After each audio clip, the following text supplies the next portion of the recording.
Well, let's start the discussions. I have my guest for the morning, George Lowe. He is a member of Parliament for North Dying, and thanks for joining me. He's also a member of the NDC, though I have to add that. Yes, sir. Augustine Collington-Tim, he's a member of the MPP. He's also a member of Parliament for Finso North in the Ashanti region. Can't be anywhere else, right? Volta and Ashanti. Right, 2016 will be the period. But now we're talking a lot more on subjects today. On the front page of the Daily Graphic is a subject about the current brouhaha that we're having in Ghana about the University of Ghana and its own regulations about whether commuters need to have access or not. And we're being told that, well, Parliament is expected to tighten regulations to make sure that they don't have that type of freedom as they had before. Well, we have two parliamentarians here. We would want to ask them what really the subject is as far as the ongoings in Parliament and what they're doing about the subject of the University of Ghana and its authorities. I have to start with you, George Lowe. Okay, thank you, Roland, and good morning to our cherished viewers. Roland, I have just followed the issue about this University of Ghana vis-a-vis Parliament's well, attempt, if the word is right, to see what they can do about it. I have been out of the country. I just arrived on Sunday evening, so I'm not very much versed. But if you ask me, I am sure that I have an opinion on this matter. And my opinion simply is that, first and foremost, I think that there is a problem to solve. The thing is it the way to solve it? I think that my understanding is that the private member bill is likely to come up. And if it does, that is the private member's, opinion on how the matter should be resolved. But I think that we should also tarry along carefully. I don't believe that in Ghana anybody or any group of people or any institution have absolute powers. The University of Ghana has a council. The University of Ghana has all other structures in place that needs to deal with these things. Government, on the other hand, also.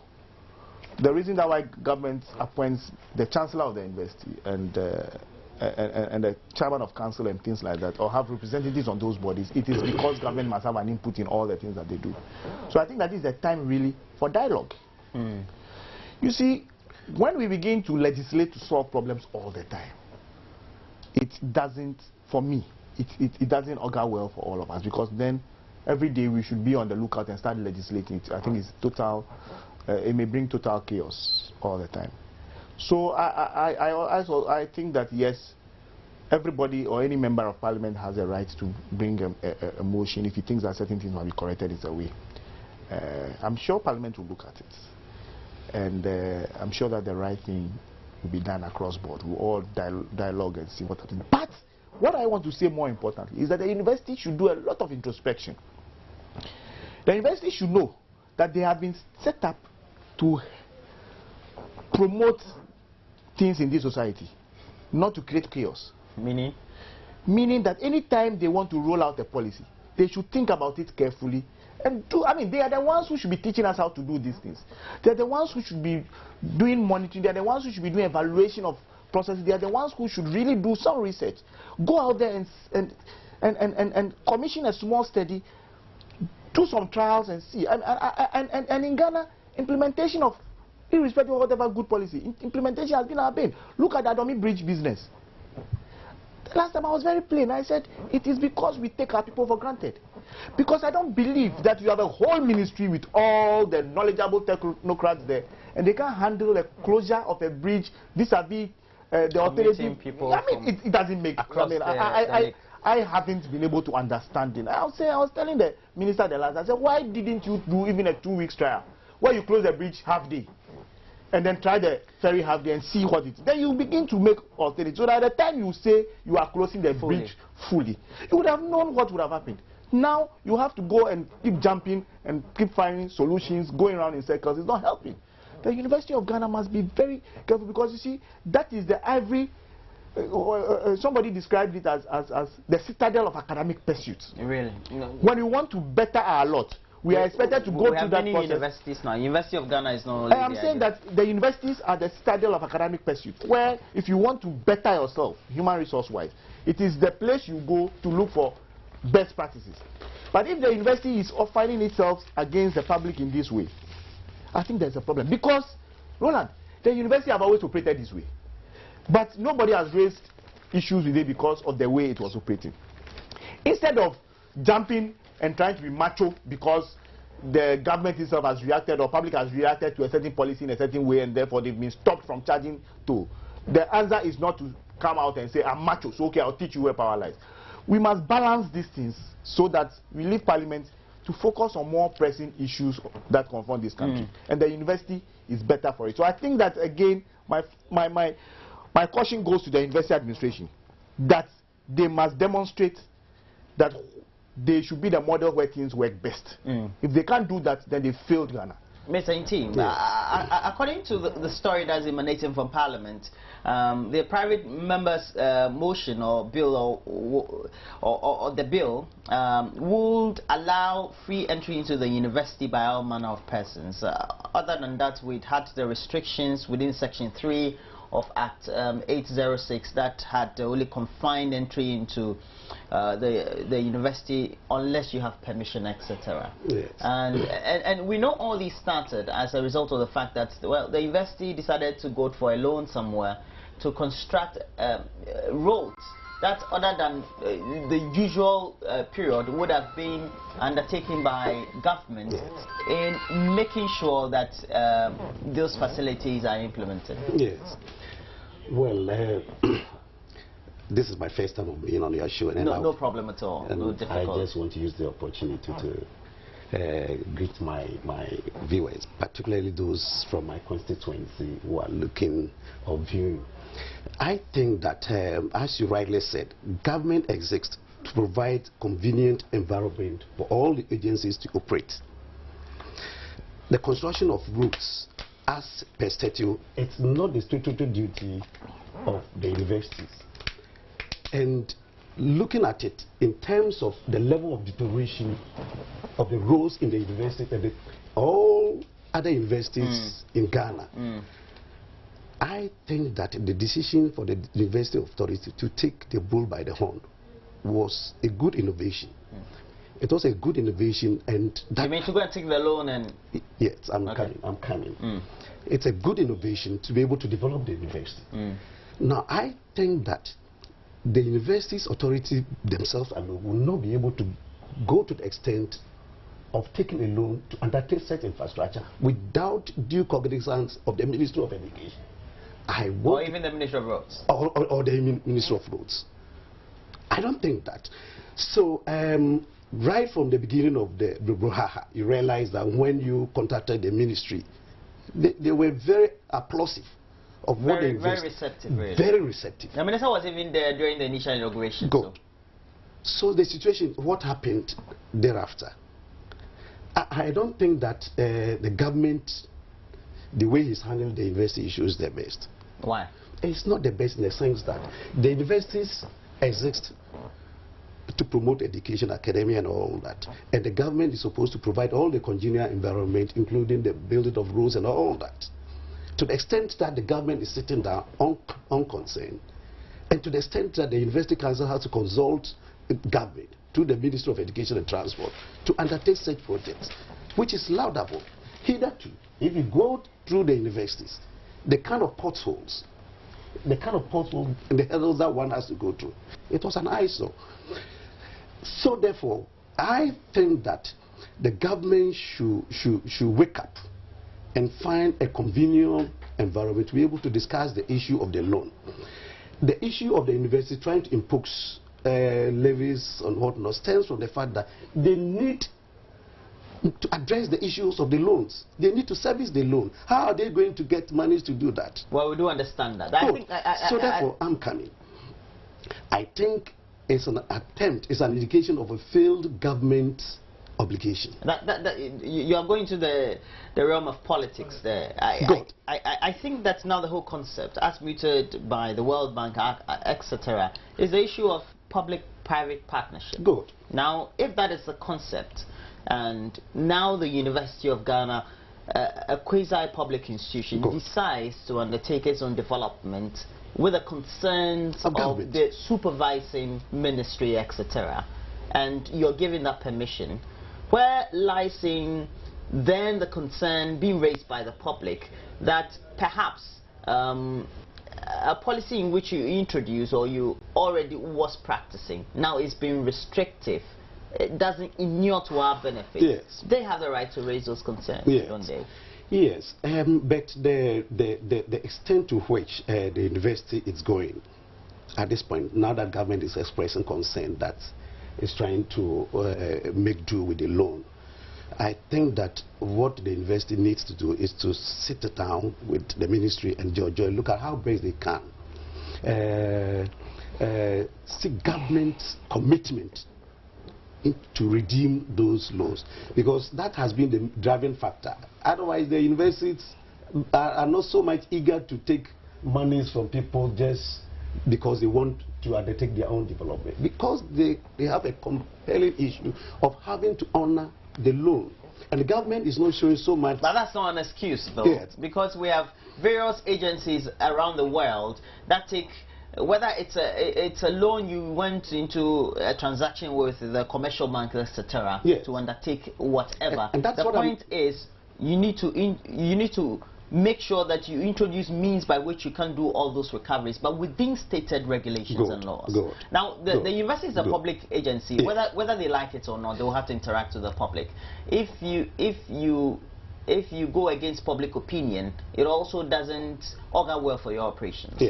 Yes, Roland, to the extent that the university is not trying to impose a heavy taxes and a way of generating revenue, by way of stickers and whatnot, I think that it's not a new thing.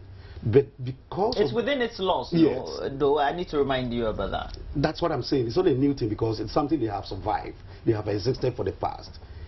I initially went to Legon before moving back to UST because I wanted to read science. And in those times, it is not easy for people to even go through. Because the demographics has changed. The point is that there are residences around the campus of the university. Now, you see, Roland, I think that we should put these things in perspective. You see, one, my brother said it all. Those of us who have lived and operated in and around Legon have known that there always been a sticker policy in the university. Yes. There have always been times when gates, other than the main gate, have been closed. So it is nothing new, and the university is not doing anything differently. My position on this matter is that, you see, when the university comes out to look like we are teaching you where power lies, where it's as a result of A, B, C, D that has transpired. Yes, we have decided to toll our roads. Government has stepped in and said, no, don't do it. So now we are using the laws that have been provided for us to, as it were, teach people where power lies. That is where I have a problem with the university. That is where I'm saying that the university itself should go back and analyze all these things, because government has made some commitment that would see how we can best deal with this loan situation. This is not the first loan the university has taken. Don't forget that the university has taken loans in respect of hostels where students are paying money, and they are not even servicing that loan, even though students are paying quite hefty sums. So that is where some of us have problems. But having said that, I think that when we are looking at these things, I'll plead with my brothers from the other side. No politics. We should look at, you see, when we say government, half the time we think that it's only the president sitting in front of us. Government is all of us. Everybody has a duty as a Ghanaian, and he's part of the government. He has responsibilities to the state. What I'm saying is that, you see, when we have reached where we are, dialogue should be the way out. The university itself should sit down and ask itself that if I am a watchman, has a little car, a little car that has been provided by somebody, and he must ferry the child to university primary, for instance, would it be prudent to charge him this exorbitant sticker? And for many more people living to get a sticker, why are you rather restricting? If you needed money really, as a dictator to even service the loan or do something, why don't you reduce it so that many more people can roll on? But knowing Legon, having been in Legon for 3 successive times, and having I mean, being more of a citizen of Legon now, because I have family who works there, and having to go and drop them sometimes in the morning and things like that. And knowing the stories around Legon, it's also dangerous for us to say that anybody should walk into Legon. Yes. If you hear the theft cases that go on, students are killed on campus, don't forget. Occasionally we have people who have been murdered on campus, in the gardens and things like that. So if we are not vigilant and we don't resist, we don't ensure that the people who come into the university are people who we can guarantee will come and not do anything untoward, then there's a problem. But also, the university itself should start dialoguing with some manner of people. There are banks in the universities. People have accounts in those banks. So why should I pay money to go to my bank? There are other services that the university offers beyond its core service. Its core service. Objective of offering education, etc. So I think that the university, like I said, should go back to the drawing table. Even lecturers, if you speak to some of them, are against the policy. It only tells you that even internally, the homework has not been done. They don't have the stakeholder buy-in. Yes, but I think that for me, my major problem with this, for which reason I think Honorable Mutaka has been pushed this far, is the fact that nobody, no institution should come out using its laws, as it were, to punish the ordinary Ghanaian because the law says so. The law has been put there to make life bearable for the university and to help it regulate itself and people so that they can perform efficiently their core functions. Doesn't give them room to go the way they are going. If they go the way they are going, they will not dialogue with government, they will continue to go, then we'll all jump into the fray and then now we'll keep them. But that's not what you are looking for. The point is that the university is a public institution, but it also has a law that established it, and within it are sections or tenets that gives it the authority to undertake all the actions it has so far. The point is to what extent the university can go in making sure that it meets its objectives, whether the objectives are servicing its own investment initiatives undertaken internally, and also dialoguing and interacting with the outside public. Yes, I share with the sentiment my honorable brother has also expressed. At this point, what we need is dialogue. Because whenever there's a problem, we need to be able to think through the problems and find solutions to it. Now, as I said initially, the concept to me is a very brilliant one, and I think that the university did quite a lot of consultation as far as the ministerial level is concerned. My only concern is that government is not able to, because of the financial crisis that we find ourselves. Otherwise, the best solution will have been swiftly, government will have swiftly moved in to redeem the loan so that all this will cease. Now, having said that, I think that even though it has been the practice that the universities do not allow any vehicles to run through it without the stickers and whatnot. Hitherto they used to service all the things that they do through the stickers and all that. It's a way of getting IGF. But the level, nobody had complained. Nobody complained, even though they were taking stickers and whatnot. So the complaint has to do with the country with which they've increased all those fees. So it means that the university needs to take a relook. Exactly. At this point, what the university needs to do is to have a second look at all the issues. The policies is introduced. The policies introduced because it's laudable. I don't think that we need to work as parliament to obstruct what the universities are mandated to do. But then, because they are dealing with issues of the public, they need to take on board public sentiment so that it doesn't create, in their attempt to address it, it doesn't create another problem for the government to also address. I think that the government and the minister, I mean, when I talk about the government, I'm referring to the Minister for Education and the Transport, together with the University Council. It's about time they move in swiftly and dialogue and come out with a most appropriate measures to be able to address the issue.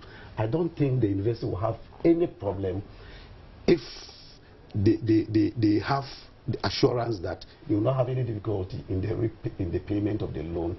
And that I think that commitment has already been given by government, so that is covered. But the point is that last week I had a representative of the university in the studio, and what she said was that even though government, of course, has given the indication that it will help in the repayment of the loan, the point is that the roads still need to be maintained. Yes. So those are things or yes. pointers that we also need to take cognizance of. We'll have to move to a subject that has been turning for the last couple of months when the policy was introduced by government to scrap teacher trainee allowances. And well, just on Monday, we had teacher trainees from the Ashanti and the Bunafu regions going on a 3-day demonstration to protest against the scrapping of their allowances. And the demonstration started from the Center for National Culture at Bantama and proceeded through some of the principal streets of the Kumasi metropolis. And the same was convened in Accra as well. So the scrapping of the allowance in itself, yes. and subsequently the reaction of the teacher trainees. Yes. Now, we need to look at the concept of the allowances. Ghana got to a stage where they realized that there's the need for human resource development in terms of teacher training. And then people were not so much interested in going into the act of teaching and all that. So there was a need for government to come out with a policy to able to bait or to entice people into go into the teaching so that they'll be able to develop the basic manpower of the nation. In Ghana as it is now, if you move to the rural areas, there are still a lot of classrooms without teachers because people who have been trained in Accra, Kumasi and all the urban cities find it very difficult adjusting to the poor rural areas. But that is where their services are needed. So for government to take up a decision to abolish the teacher, it means that probably they are now content that in terms of teacher-people ratio, Ghana is self-sufficient in that. And that they need to open up for the people to willingly finance their own so that at the end of the day, they can also find themselves where they want to teach. But I think government in doing that needs to exercise a bit of caution. I like the idea that they're also introducing the loan system because it's an alternative. If you mean the student's loan? The student's loan. That is laudable. But the worry is that government also promised them to pay for certain things, the feeding grant and all that. And if that feeding grant is not going, how are they going to be fed? That is the issue. If the feeding grant is not, government has committed to give them loans. What are the modalities for the students to get the loans in good time so that they will be able to address their academic needs? It's also a major concern. So it is good that government is coming out because the Constitution provides that any party coming into office, within 2 years, you come out with own policies and programs. And that is the policy and the program of the NDC, just to scrape off the teaching allowances. But then the alternative it's prescribed, it needs to redeem that one so that the teacher trainees will not be so disadvantaged. When we hear of issues of schools being closed because government grant is not good, it's a worrying situation. If you say schools are not being closed, what do you mean by that? Yeah, recently you heard of some schools in the northern region. You mean senior high school? Senior high school. Just because they didn't get the feeding grant? Grants. Quickly. Or early enough? Early enough. You know the situation, to what extent can the principals go borrowing so that they will be able to get foodstuffs to keep the schools running? So you feel the policy, perhaps government has it well intentioned, yes, but then it needs to take a relook at it or a critical look at it. It needs to take a critical look at it. During the period of the introduction of this whole policy and its subsequent announcements, the explanations vividly was given by the Education Ministry that really it's not as if that allowances are expected to be instituted forever. Now, if that is going to be substituted with a SNIT loan scheme for students, it also gives an opportunity for a young person to say, this is the profession I want to join, yes, and then this is how I intend financing it. Yes. At the end of the day, though, is a social side of the whole policy, whether we are not perhaps also creating a scenario where the communities that perhaps are not even situated in urban areas do not have the right teachers or the right numbers? Roland, let's be very careful how we analyze this. You see, first and foremost, look, every policy has its intention. And at any point in time, it's important that people in authority review policies.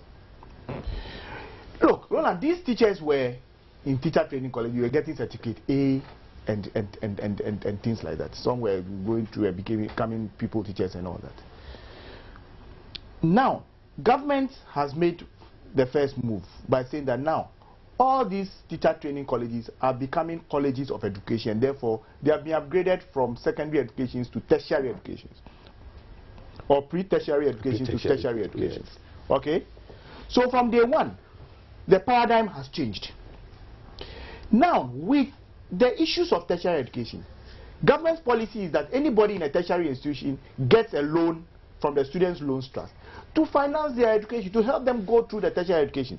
So they cannot, people in teacher training colleges cannot be tertiary students, okay, and be taking allowances, because it's against the government policy at that level. So they cannot be eating their cake and still having it.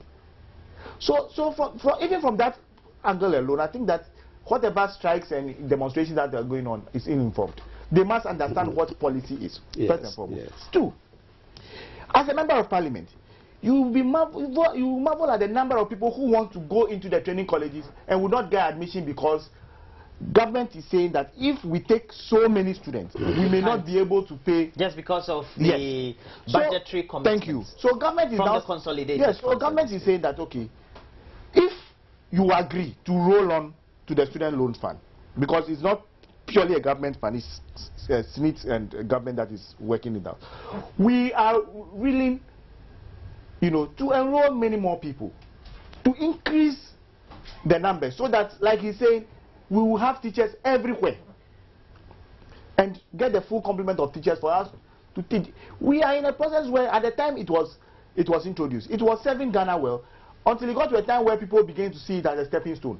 So have the people who go, they are going there because of their allowances, and then they don't end up, in the classroom. So government is just throwing money away. So now government says that if you seriously want to go there as a tertiary student, take loans that we are ready to give you, and the processes are the same for everybody. I took a student loan when I was in Lagos, and I'm sure he did too. But like all government policies, when I have been to Yentia, all those demonstrations, it didn't serve us well, because at those times we're thinking like emotional students. Some student leader comes and keeps us and we are happy, choboy, and then we go on the street. But I invite everybody to sit down and look at these policies dispassionately. First and foremost, is the loan sufficient for education? I like us to start thinking that maybe, government, maybe, you know, even if you are taking out the allowances, then maybe the loan, the quantum may not be able to solve all our problems. How do we resolve those things? That is where I talk about dialogue.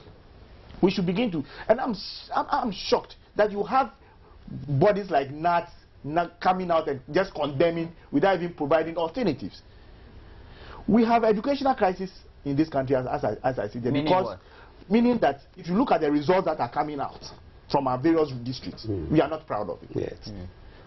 So we need many more teachers to come and see if we can redeem the issue.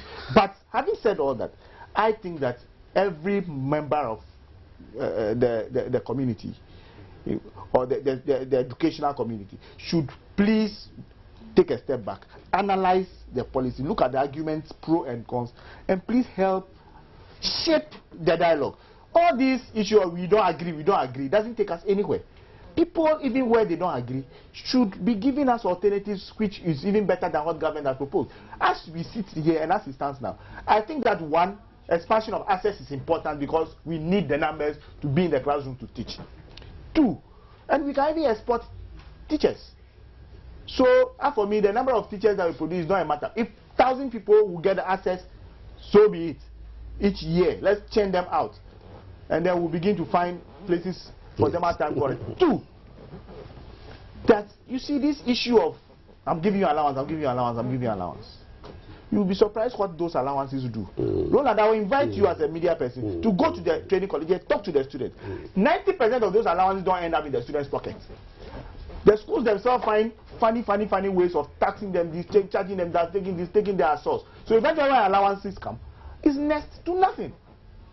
But when you have access to your students' loan that comes directly to you, it doesn't come through the school. I mean, you have a way of planning your own academic. The argument you're raising, is that why the student, the allowances are being scrapped? Oh, yes. All I'm saying, listen, all I'm saying is that government has given us a reason. I'm saying that one, we have migrated the teacher training colleges to a tertiary level. Yeah.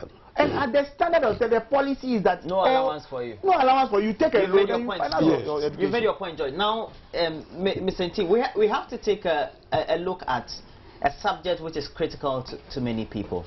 The current phobia of the students in training colleges currently is that those ahead of them, and even those who may come, and perhaps even their contemporaries, may drop out of school or may decide to leave school because they feel, well, the profession is not lucrative enough.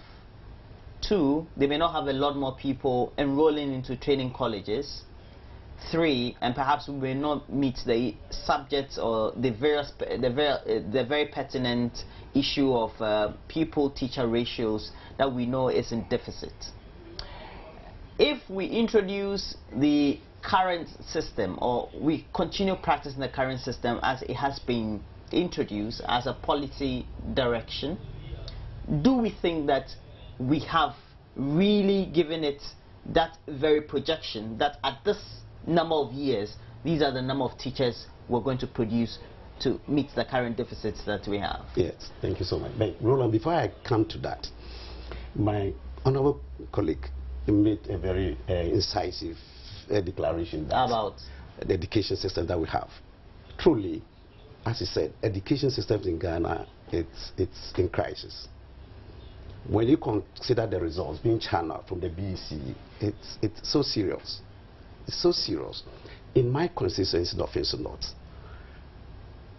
if we can count a number of schools, that's called 0.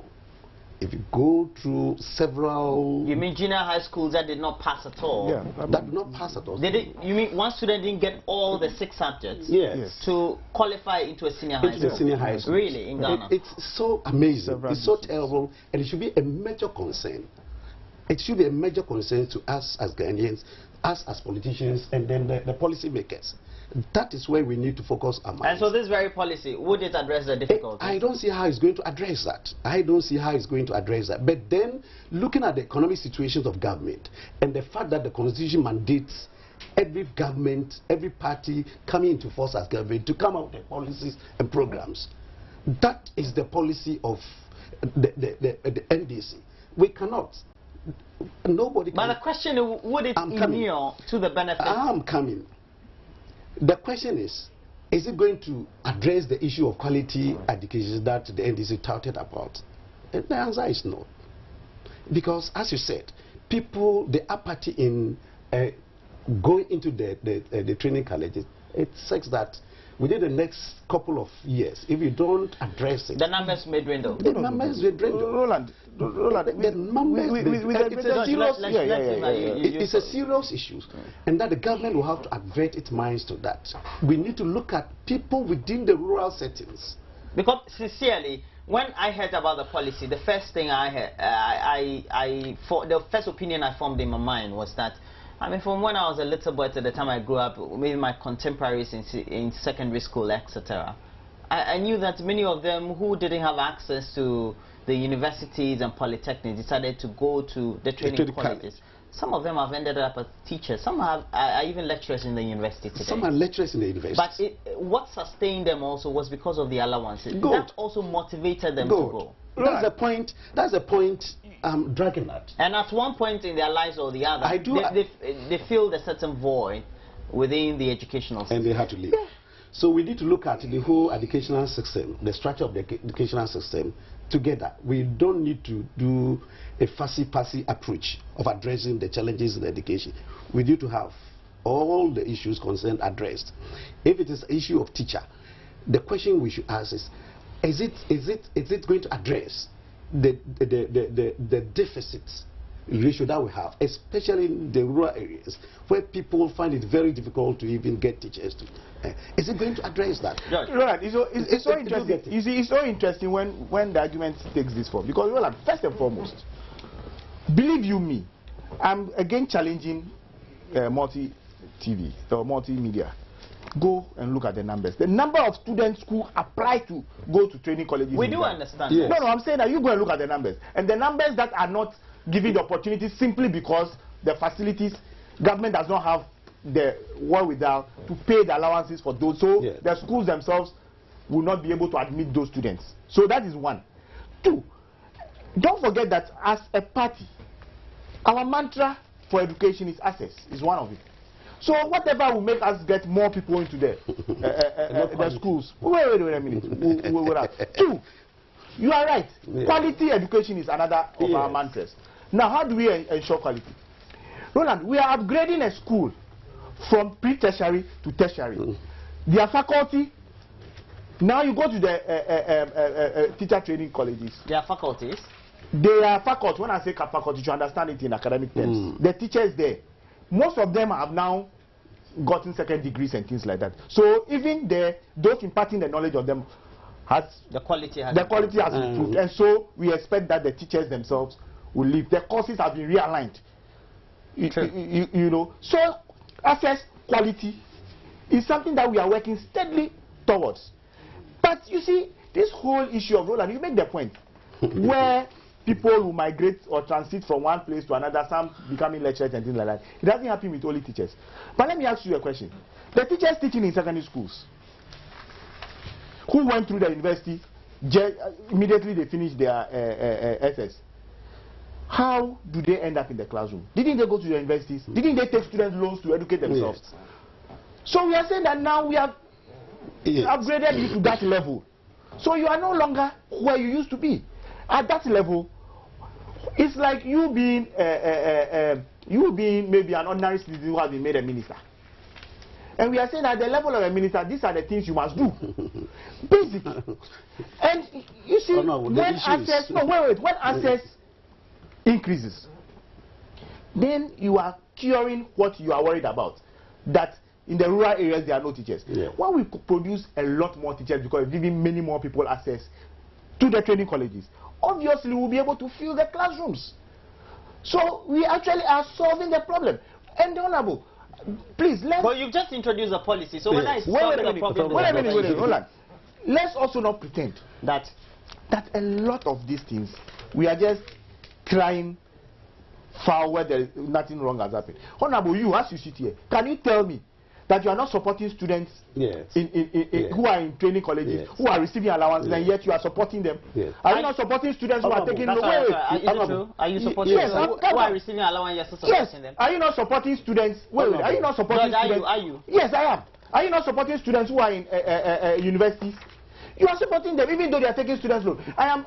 Please let me make it. It's very important. So I get your position. No, you are in for the policy. I'm saying the point is you are a member of parliament for an area which also has difficulties in access, not only to education but even the deficit teacher to pupil ratio. Now the point is, in the long term, let's say in the next 5 years, if this very policy is implemented for the next 5 academic periods, how would it ultimately impact on turnout at the end of those very academic years, or on teachers who are training colleges? And we have to be very realistic. I'm just coming. First and foremost, let's not pretend at all that this issue of lack of teachers is such a huge problem. It is. It's not. Let me tell you something. Let me tell you something. Recently, I have been to various rural communities. Roland, take it easy. Roland, take it easy. Relax. Yes, you let me explain. I have information. Let me give you. Let me give you information, Roland. At which Honorable Judge Lowe, we've had difficulties with headmasters complaining that they don't have teachers. Let me tell you what. Recently, there was a rationalization program where we, members of parliament for the voter reading, were very surprised. I mean, at the time, we were very angry, and then we invited our friend Okujeto Ablakwa who is also a member of parliament, the voter region, and we said, look, what is happening? We don't have teachers in the area with this and that and that. He himself said yes, he thinks that we should do. When he actually went to the voter region, met the director of education, and did the rationalization, we realized that some voter region has been oversubscribed, over 3,000 teachers. What that means is that in certain areas, there are teachers who, the schools are oversubscribed, and there are certain areas where there are no schools, there are no teachers in the classroom. So you see, it is not simply a matter of that if you went into a classroom where a teacher was in there, it just presupposes that maybe some teacher, a lot more teachers are at the regional, sometimes some of them are sitting in the regional office, you don't know what they are doing. Some of them are in the district office, you don't know what they are doing. They don't have any schedule. So it is. That's a very bad comment. Yes, no, I'm telling you. So I'm very happy. Let me tell you something. I'm very happy that in recent times, the Minister for Education had taken up that issue and was reassigning teachers to various places. Teachers kicked against it because people don't like to be changed. But at least that will help rationalize the problem. Again, you see, as Ghanaians, we all have our challenges. Nobody will pretend. There was a policy, for instance, to encourage teachers to go in the rural areas. How has that policy panned out? It's something that should be of interest to us. If maybe teachers were encouraging more, those serving in the rural areas were encouraging more, maybe we'll get more teachers willing to go there and go and teach. Okay, so it's not enough even to say that. You've made your point. Yes. Now, George's argument is the fact that, well, it's not necessarily about the allowances that are given, but about the other policies that need to be taken, perhaps a proper retrospective of. Now, well, if there's a policy that will incentivize people or teachers to go and teach in the rural areas, he feels that that also needs to be looked at. Yes. And then also perhaps better motivation for teachers overall, just to create that very interest in making young people go and teach because they feel that they want to impart knowledge. Yes, I share with you that sentiment. Okay, so you have no difficulty with the policy at all? But the implementation, the way it's been implemented, that's where the difficulty is. Now, the issue of the teacher training upgrade predates NDC. Fine. And that time, the teacher allowance was also there. Are you getting the point? No, you make your point. I'm going to have to explain now. The upgrade, as they are so much putting the hopes on, started long in the time of President Kufuor, where teacher training has to be upgraded so as to address the issues of the SSS concept, so that we can get enough qualified teachers to be able to handle that. And in that time too, the issue of the allowance was also there. It was there because we realized that we still didn't have deficit in terms of the teachers, particularly those to feed the rural areas. So we had to introduce that. But then I don't begrudge the NDC scraping off there, because that's their policy. That's the way they want to handle it. You're saying that if Nana Addo Dankwa Akufo-Addo or any other becomes president in Ghana, the policy will be reversed. Is that what you're saying? No, that's not what I'm saying. I thought that was what No, that is not what I'm saying. But I'm saying that it is exclusively the policy of NDC. And it is good because they think that because of the upgrade, there isn't a need again for them to continue to bait students into going into teacher training. Because I asked you a question about whether government also needs to take a proper introspection. I'm coming to that. For the other policies that will incentivize young people to go into teaching. I'm coming to that, Roland. Or even teaching rural areas if they've already completed training colleges. Good. Roland, it is very important that teachers are motivated. It is very, very important, particularly those serving the rural areas, where they don't have access to even good roads, they don't have access to potable water, they don't have access to even electricity to be able to do research work. In this current dispensation that we have, access to electricity is very important, but most of the rural areas do not have access. So asking somebody who has been trained in Accra, Tema, Tamale, to go into an area in my village, Bosomposo and Senua, about 35 kilometers away from the main road, where they can even see an asphalt, where they can even have access to health facility. There should be a system of encouraging people to be there. And that is why I was so happy when the president said that they were going to introduce, or they were going to continue with the introduction of the incentive package, which His Excellency President Kufuor so as to pay people. But the question is, to what extent has that policy been introduced? It been implemented? Yes, been implemented. To what extent is it being implemented? To what extent are people benefiting from that policy? That is a critical thing that we need to look at. And then there's the issue of supervision. We are in a country where government prepares a budget and it's not able to deliver on the services. Teachers are being paid, supervisors are being paid, but monies to go and do monitoring, government is not releasing that one. So we are paying the people for doing nothing. How do we expect a better performance in those schools, in particular in the rural areas? So we need to work together, a policy framework that will embrace all the various factors. So you're saying that they are failing, right? Yes. Okay, it's okay. You mentioned your point. Well, bottom line he rightly said that. Bottom line is that, you see, I like the argument when my brother brings it this way. Yes. But I don't like the fact that he wants to politicize it. Okay. All the educational problems we have is a Ghanaian problem. It's not a government problem. You see, when former President Kufuor started the idea of upgrade of, did he do it in one day? No. It's been rolled out. So at that point, if he did not stop the allowances, it was because the thing has to be a reality. Maybe the first set of students might that could come have out. been immediate. Yes. So it is being rolled out in phases. Even when we talk about a lot more people being enrolled, we must upgrade infrastructure also. Yes. All these things are being done by pursue the implementation of other policies. Look, I think that teachers haven't gotten all that they need, but progressively this government is doing it gradually. We all have areas in our constituency where there's no light. This morning when I was coming, I was listening to Joy FM someplace in the Western region, and I was smiling. Do you know why I was smiling?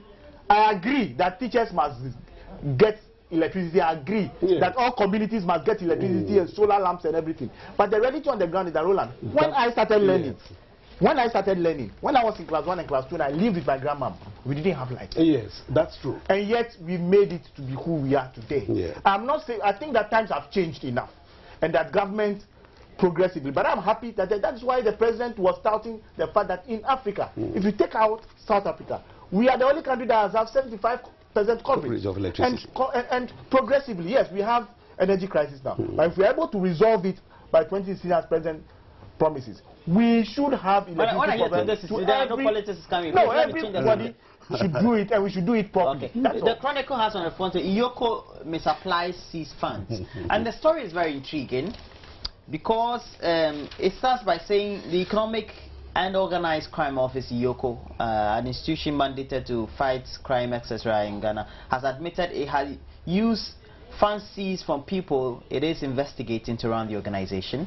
And the executive director of the body, Mote Akpaji, however, claims that he stopped the phenomenon as soon as he took office. According to Mr. Akpaji, the financial impropriety was perpetrated when the government's subvention for running the organization delayed. Okay, and there was something that was happening when they were expecting government subvention, and he goes also insisted that things have changed because they were putting in place institutional measures to prevent it from happening. You're a lawyer. You always talk about FIC. It's not about being a lawyer. It's not about anything. I know about this issue because this issue is just something that has been taken up through the public accounts committee when they are clear. Well, I know we heard them in camera. We heard them in camera. What he said is that first and foremost, if it had been happening in the past, so far as Delali Mote was concerned, it was criminal, and since he took office when Professor Mills came, nothing of such nature has happened. If it had happened in the past, okay, we don't know. Are you the PRO for your? No, because he's talking about. No, sir. Sir. We're talking about an incident that has happened for which that a quasi-judicial body of Ghana has really acknowledged that it misapplied funds that it had seized from people it was investigating. Whether it happened before or after, it's a subject for us to be dilly-dallying about. It is not about being dilly-dallying about. This is a reportage from a newspaper. Yeah. And I'm saying to you that the man sat before me and my colleagues at Public Accounts Committee. Yeah. And this issue came up. It was at that point that this issue actually came up. What he said, and was sitting there with Attorney General. I do understand all that you're saying. That the gentleman is defending himself and saying that when he came into office, I'm telling you what I heard. The newspaper had done their story. I'm not obliged to go according to their story. I'm only saying to you that what he told us was that if the issue was raised, if it was happening in the past, and that his watch he thinks is criminal and it will never happen. That is where I want to leave it. Okay? I don't want to be PR. That's the real I'm telling you what he told us. I think you are being PR. No, that's what I told you. What the he point is, I told want us. you to comment on the action. And I'm saying that to the best of my knowledge, the head of that organization. No, I'm saying that to the best of my knowledge. Honorable, you don't want to comment on that. Make that comment for me. Thank you, Roland. Roland, it's an unfortunate that Ghana should find itself in such a situation. Institutions of state supposed to handle issues of criminality. It's rather finding itself indulging in an illegality. In an illegality. It's quite unfortunate. And I think that it's an issue that the government should take it serious. I want to believe that it is not, these issues are happening in so many agencies. Why? By what conclusion? Yes. Apart from this, I know of another agency of government. So bring it up. Yes, that's also collecting IGF. And the policy is that if you collect an IGF, you need it, you need some to spend as an expenditure. There's a procedure, there's guidelines. You need to come to Parliament to seek approval so that it can be properly appropriated. An agency finding itself in this situation is not the best. It's saying the excuse they are providing is that they were expecting government subvention so that they will be able to run the services. And because it was not forthcoming, they had to rely on monies they themselves are investigating, which is not proper. It is not proper at all. We shouldn't condone with that. We need to condemn it at all the various levels, and we shouldn't encourage it. How about other agencies, the collection revenue? If a GRE comes to tell SEPs, etc., SEPs and all that, says that I've all decided to expend their money on their internal activities, because laying in wait for government subvention. Where are we going? No. It is not proper. That's why sometimes we'll be inclined to say that. Sir, stop shaking I don't know whether we are heading towards our agencies are failing or the state is failing. Because how can this happen? Somebody's supposed to protect the purse of Ghanaians. Somebody's supposed to investigate issues of criminality so that people will not be engaged in that. You yourself, you are deeply involved in it. So how are Ghanaians see? Okay. The problem is that you will not let me answer the question. How does it happen? You're a lawyer, and I know you've dealt with FIC before, or you still deal with them. Yeah. Okay, because you practice, right? I practice. Okay. Now, how does it come that an institution, let's say if it had gone on a swoop, or whatever it is that it had undertaken, or even is legally investigating somebody or an individual, or a company or an organization, seize those funds, put those funds in its account because it doesn't have subvention, is used. How do you tell me? Is it a legal thing? It's a misappropriation. Is it a normal thing? It is not a misappropriation. It is what? That is why I told you that. Sir, no, I'm asking you, is it a normal thing to do? It is. But misappropriation is criminal. Wait. Misappropriation misappropriation is money meant for something that you use for another thing. It is criminal. But I'm saying to you that this is not even an issue of misappropriation. Because the procurement and the financial administration, it is criminal. Misappropriation comes when the money is yours. You've been asked to use it for something and you use it for another thing. This one, the money is not yours. So this one it's like stealing. Good. But what I'm saying... So it means it's stole. Wait a minute. He's a lawyer, so lawyer said it's stole. Listen, first and foremost, I am very careful because we said a lot of things that have either left the public confused or misinformed the public confused. One, he's talking about IGF. IGF, there are several organizations that would use the IGF because government allows them to retain 100% IGF. Yes. So when we are talking about Parliament, I'm saying that when we are doing these things, we need to be careful so that we don't talk about blanket issues. And I'm saying that from where I sit, as a member of the Public Accounts Committee, who have heard them in camera, the newspaper cannot be said to have better information than me, because we heard them in camera. They have tried to get information from us. And I can assure you that until the report comes before Parliament. But at best you have also, I'm saying that if you have. No, sir, with the conclusion, I'm saying that if it was done, he's saying that if it was done, it was criminal. I'm using his own words. Okay. Yeah, but I'm saying that you don't go on a tandem as though you have. But we don't need to encourage that. We don't need to encourage. Nobody's encouraging anything. I will not sit anywhere in my capacity as either an MP or a lawyer and say that even as a lawyer, you know why your clients give you money and you use it?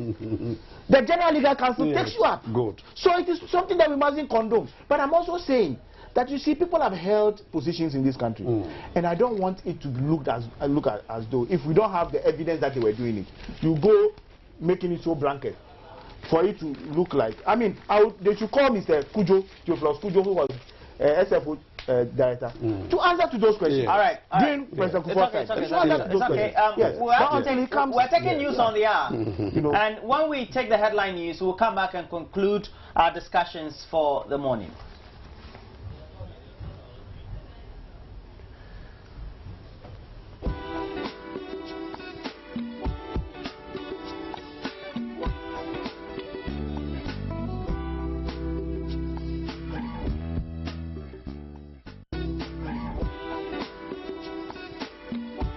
So that's it, the news on the hour. Now, I have to come for your last conclusions on the subject, since you are not agreeing that anything untoward was done. No, I haven't said that. Now, all I'm saying is that, you see, somebody was head of that organization at a certain period in time when Mr. Kufuor was in power. I would be happier if the newspaper spoke to that person and he came out to confirm that this is what we were doing. But if a new person had come and he says to us that, look, under my charge, nothing upsets us, I think that it's unfair to the person who was there for us to, as it were. Okay, so the incident happened from which period to which period? When Mr. Theophilus Kujo, who was appointed by President Kufuor, was in power. So 2009, when Professor Mills came, then Mr. Motte came and took over. So he stopped that very incident? He says that under his watch, it has never happened and it will never happen if it did happen in the past. So I'm saying that, you see, I don't like to be unfair people, because you never know when you also hold a position. Statements will be made and the public perception will be that you were culpable for something you haven't done. I'm not holding brief from Mr. Kujo because but I'm saying that in fairness, I like to be treated that way with some respect. So that is the perspective from which I am coming. But having said all this, I think that I am happy once again that we have the opportunity to look at our very, very good social issues and not to try to politicize our problems. Because like I keep saying, all these things that keep happening. By this point, we'll discuss everything. Yes, that's what I'm saying, that these things are happening to us Ghanaians. And we should have the attitude of being Ghanaians collectively to resolve our problems. So the Legon issue, the debate should be on, but the debate should be towards making the system a better one. Our teacher trainees issue, we should begin to dialogue more and see what would be the best interest of the students and the teachers. Because, you see, education is the way to go. So we don't have an excuse. We should throw in all our efforts to ensure that we make our educational system perfect so that we are all happy. There are several, we could give us 10 hours and we'll talk about education and we will never finish because the issues are many. Teachers have issues, yes, but we cannot resolve all the issues in one morning. So I invite everybody to come on board, support the government to see how we make our educational system better. Yes, Roland, I think that as a nation, we need to take our destiny to our own hands. We need to work, design programs, project policies in such a way that it will bring development that will affect the entire country. Before we can do that, we also need to respect the laws that we make as a country. We need to respect the laws, we need to respect the regulations. We need to also encourage government agencies, state agencies to work. We need to resource them. We need to resource them in such a way that they will not feel gullible to be able to venture into things that will go against the ethics of their profession. We need to take the issues of education very serious. Government need to move in swiftly to address the issues of the university things. It's something that we don't need to drag it. I believe that the universities have a very good intentions of improving the health, their environment, and to create a convenient environment for quality education to prevail in Ghana. Government had a good intention to support that. Somewhere along the line there was a disconnect. A disconnect. This is the time that connection has to be established. Government needs to work to establish that gap so that we have the convenient environment, the atmosphere to develop our nation. I believe that government should also take issues of statutory funds, statutory provisions, budgetary allocations very serious. We need to commit with all the budgetary provisions that we make. We cannot continue to encourage a situation where government continues to pay for compensations but will not release money for services to be able to for work to go, for productivity to go on. We need to in look public institutions. In public institutions. You've made your points. No, I think you're speaking on the Yoko subject. I'm trying to do politics. You know, sometimes these politicians, one or the other, they try to nick it in. It's as if Lionel Messi is trying to score goal against Real Madrid when he's playing. Most of the time, he ends up in an own goal. Okay. So we've had our guest for the morning, George Low, Member of Parliament for North Dying. He's also a member of the NDC. Thank you for joining us this morning. A very decisive contribution from you. And also Augustine Collins in team is a member of Parliament for Finso North. He's also a member of the NPP. Oh, I forgot to ask you, which of the individuals who have not yet declared are you supporting, or the individual who has declared, which of them are you supporting? You said this morning we are not going to do politics. Oh, I wanted us to venture, but well, me, you know, for judging from my background, you know, Dr. Apreku has been my mentor. Jesus. He's been my mentor. All right. You know, I succeeded. He grew. So you support Dr. Apreku. That is for the morning. It's the AM Show. Keep watching AM Show live on the Joynews channel of Multi TV. Yes, that's okay.